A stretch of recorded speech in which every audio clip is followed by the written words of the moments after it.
In today's video, I'm going to teach you how to manage shared folders in Dropbox. We'll walk through how to adjust existing permissions for people who already have access and how to lock down your folder so only you control who can invite others. This is all done on the Dropbox website, so start by going to dropbox.com and logging into your account. Once you're in, head to the folder you've shared. First, let's change existing permissions. Find the shared folder you want to manage. Hover over the shared folder to reveal more options, then click on the three dots to open the menu. Select Manage Permissions. You'll see a section called Who Can Access, which lists everyone who currently has access to this folder. This is your snapshot of who can do what.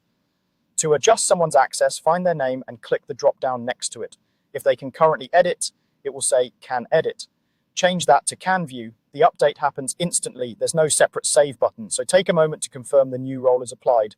Can View means the person can open and see the files without making changes, which is great when you want to share information but keep your content safe from accidental edits or deletions.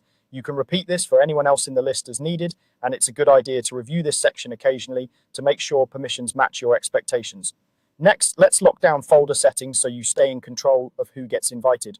By default, anyone you've invited as an editor can usually invite other people to your folder. If you want tighter control over access, you'll want to turn this off.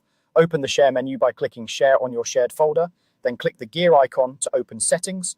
Look for the setting labeled Manage Who Can Add People.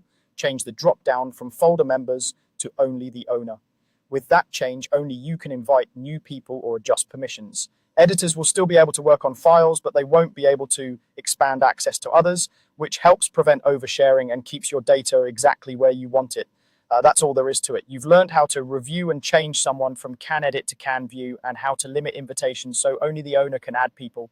Keeping an eye on these two areas will help you share confidently while protecting your files. Thanks for watching.